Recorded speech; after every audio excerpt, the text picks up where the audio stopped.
ការម្លិះអ្នកណាក៏ស្គាល់ដែរក៏ប៉ុន្តែបើនិយាយអំពីសពគុណនិងអត្ថប្រយោជន៍ផ្នែកសុខភាពសម្រាប់ព្យាបាលជំងឺប្រហែលជាមិនមានអ្នកដឹងច្រើននោះទេតាមការស្រាវជ្រាវផ្កាម្លិះពិតជាមានអត្ថប្រយោជន៍យ៉ាងច្រើនក្នុងការព្យាបាលជំងឺបានជាច្រើនមុខយ៉ាងមានប្រសិទ្ធភាពម្លិះមានឈ្មោះសាមញ្ញជាភាសាអង់គ្លេសហៅថា Jasmine និងមានឈ្មោះវិទ្យាសាស្ត្រ Jasminum sambac ស្ថិតនៅក្នុងអំបូរអូឡេសៀដើមម្លិះឬដើមផ្កាម្លិះមានដើមកំណើតក្នុងបណ្ដាប្រទេសនៅអាស៊ីនិងនៅឧបទ្វីបអារ៉ាប់ត្រូវបានចាត់ថ្នាក់ជាប្រភេទដើមឈើតូចដល់មធ្យមមានគុម្ពមានស្លឹកច្រើនមានកម្ពស់ប្រហែល1ម៉ែត្រកន្លះបែកមែកសាខាជុំវិញដើមបន្តពូជដោយវិធីកាត់មែកផ្សាំធ្វើការផ្សាំក្នុងរដូវវស្សាគឺជាវិធីល្អបំផុតហើយការផ្សាំមែកគឺជាវិធីដែលប្រើមានប្រសិទ្ធភាពខ្ពស់លូតលាស់ល្អនៅលើដីល្បាយខ្សាច់ជារុក្ខជាតិធន់ទៅនឹងកម្ដៅថ្ងៃចូលចិត្តពន្លឺព្រះអាទិត្យ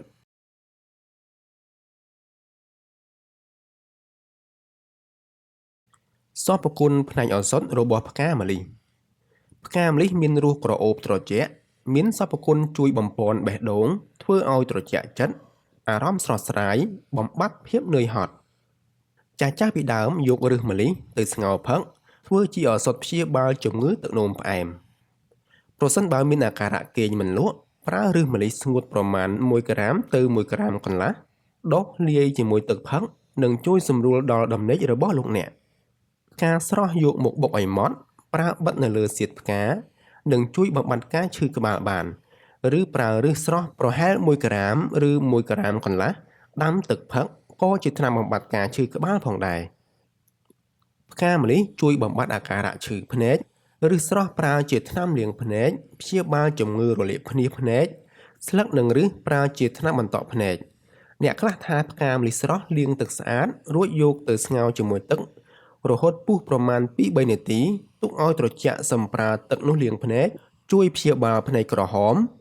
ឬភ្នាសភ្នែកផ្នែកសរលាកផ្កានិងស្លឹកជួយបំបាត់ការឈឺត្រចៀក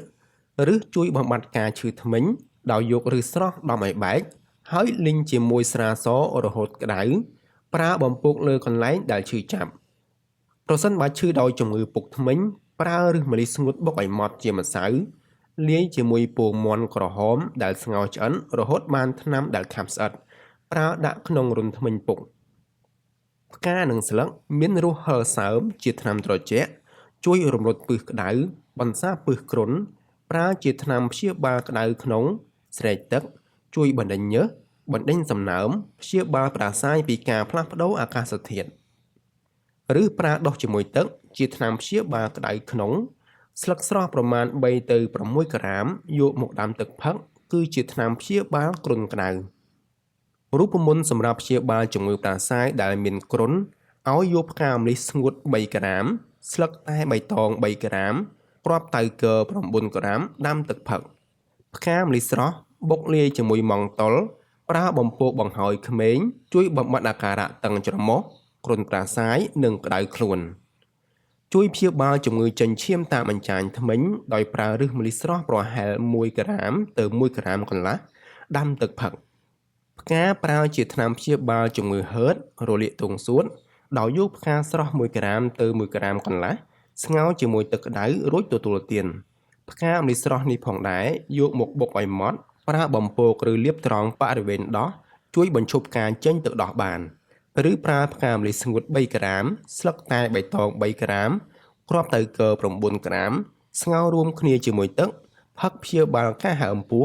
ទល់ពោះនិងបំបាត់អាការៈរាគរូសឬប្រើជាឱសថព្យាបាលជំងឺក្នុងប្រអប់ទ្រូងជួយជំរុញការមករដូវរបស់ស្ត្រីឬមានរសហឹរល្វីងជាថ្នាំត្រជាក់មានពឹសតិចតួចប្រើជាថ្នាំស្ពឹកជាថ្នាំបំបាត់ការឈឺចាប់ដោយប្រើឫសស្រស់ប្រហែល1ក្រាមទៅ1ក្រាមកន្លះស្ងោរជាមួយទឹក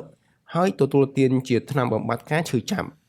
ប្រើឫសស្រស់បុកបំពងជាថ្នាំព្យាបាលស្នាមជាំថ្លោះគ្រិចជួយព្យាបាលឆ្អឹងប្រេះស្រាំឆ្អឹងបាក់ប្រើឫសម្លិះស្ងួត1ក្រាមកន្លះដុសលាយជាមួយស្រាសផឹកស្លឹកស្រស់ប្រមាណ3ទៅ6ក្រាមស្ងោរជាមួយទឹកហើយទទួលទានគឺជាថ្នាំព្យាបាលជំងឺក្រពះ